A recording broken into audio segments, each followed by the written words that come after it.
one of the things we talk about on this podcast a lot is the NBA draft. And this year we've seen what we thought was going to be a weaker draft, a weaker pool of rookies. There have been a lot of interesting performances from some of these guys. So who have been some of the guys that you guys have been impressed by in this rookie class? I'm not sure how much college basketball you guys are able to watch over in the UK. But, at seeing their, what kind of impressions have you gotten from some of these guys so far in their rookie year? I think it's been a bit of a funny one. Like you said, no, there weren't enormous expectations coming into this, on this draft class, really, because arguably one of the weaker drafts of recent years, particularly when you compare it to next year's draft class, which is reported to be very strong. I mean, we don't have much of an insight into college hoops over here. We just sort of read the reports and try and big fat zero from Vincent. We just try and keep up best we can. And maybe you might know the top 5 prospect, maybe top 10 at a push. But I think what's been evident so far this season is how good the rookies have been. Even the players who haven't gone top 3, top 5.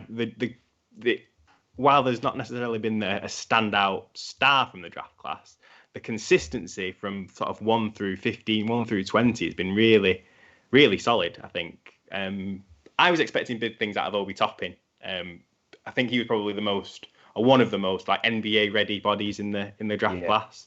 Obviously, for him to struggle as much as he has, sort of like with injury, and he's been sort of eased back in very slowly, doesn't help him sort of sharing the minutes with Julius Randle, and he's going to be playing all 48 of them if Tibbs has got anything to say about it. But Obi Toppin, I'm sure he'll probably have a great year. But Emmanuel Quickley, probably for me, has been the most surprising standout between. I'm not going to. I think I know who Jared's going to say. I'm not going to steal Jazz's, but Quickley for me, he's got to get the praise just because he's been so consistent straight away. He's not really had much of an adjustment period, performing really well. So if the Knicks carry on performing well, he could easily be in contention for Rook of the Year so far, I think. Jared, what about you? I'm not going to say who Theo thinks I'm going to say. As a Bulls fan, I think he thinks I'm going to go for Project Patrick Williams. Project Pat. That's what we call the hero new generation as well. Yeah. I mean, he's been solid. He doesn't do a lot wrong. But no, I think my sort of standout so far has probably been Haliburton. Okay. Yeah, very good. He does me better than I thought. I know you. Yeah. Now Tyrese Haliburton, I think he's leading all rookies in fourth quarter scoring. He's had some real impressive clutch performances, not just against the Bulls, where he torched us. He's had a couple of performances through the season where he's just proved himself to be so NBA ready, so ready for the big moment, as it were.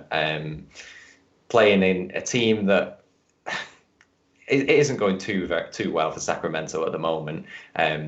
But he was touted as a sort of higher level prospect, ended up sliding down, and it looks like the Kings have managed to pick up someone who they can put alongside De'Aaron Fox and have sort of a backcourt that could be really, really solid for the next couple of years. So yeah, I've been impressed with Haliburton, and obviously we all see every single one of the LaMelo Ball's highlights. He's a fun player to watch.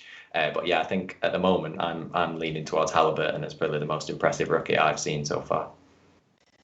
Yeah, I just looked at my phone and saw a highlight of LaMelo Ball tying his sneakers. So, Vincent, what rookie performances have impressed you? I think I'm just going to be one of those who's going to be like following the crowd in the sense of LaMelo Ball.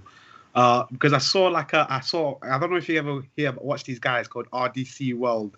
They did this skit about LaMelo Ball, about how every single time he just passes to someone, even that person might have a great 3-point shot or even a dunk, it's all focused on LaMelo Ball. Like, what a pass from LaMelo Ball. Like, but LaMelo Ball, you can't deny, this guy is special. He is really, really talented.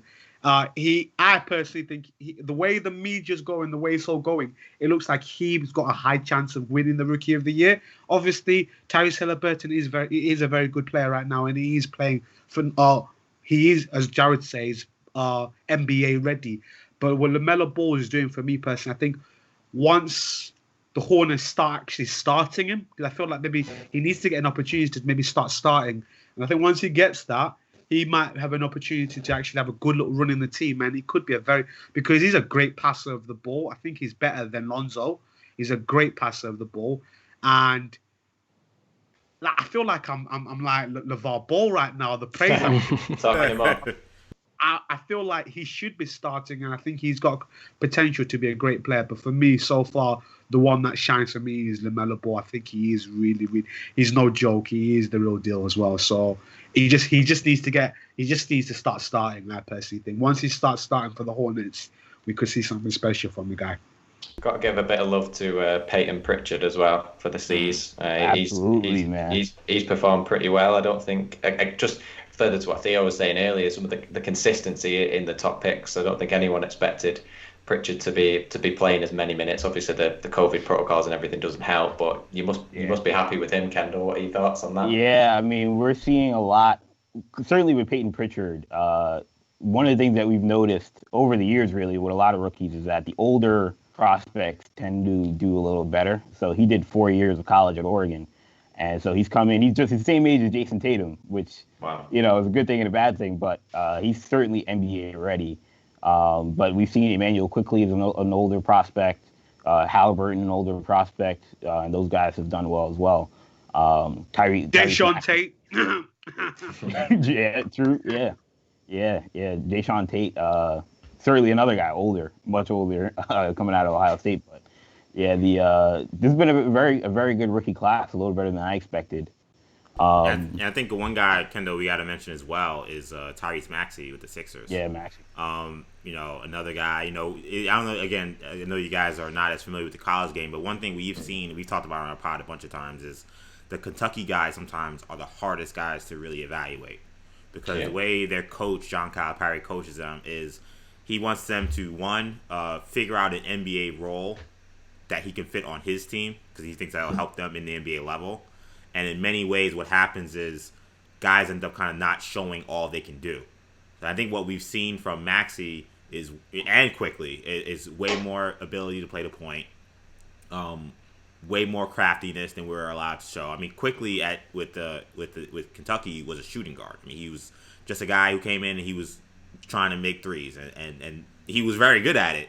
But there isn't much of a market for 6'2" shooting guards. So a lot of Knicks fans, when he got drafted, there was a lot of concern saying the team needs a point guard badly. We didn't take one in the first pick.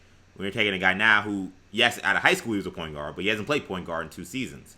But what we've seen, whether it be Devin Booker or whether it be Tyler Hero, is that sometimes these Kentucky kids, they got way more game than they're even allowed to show at UK. But because Calipari's focused on everybody getting all their shine in order to showcase themselves for the NBA, sometimes you have guys come in and look way different. I mean, I remember me and Kendall had like not vicious, but like very intense arguments about Karl-Anthony Towns and Jahlil Okafor.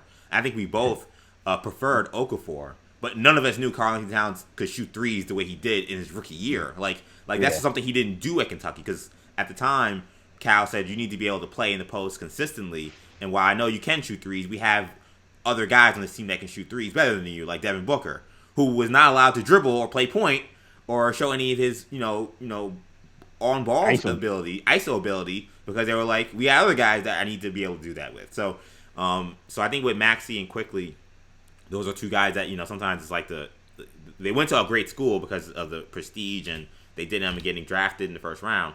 But sometimes you don't end up getting a great look at who they are in those 20, 30 games in college because they're just playing a role that's so different than what they'll do in the NBA. I think Lou Williams was felt disrespected by there's no market for a 6'2" shooting guard.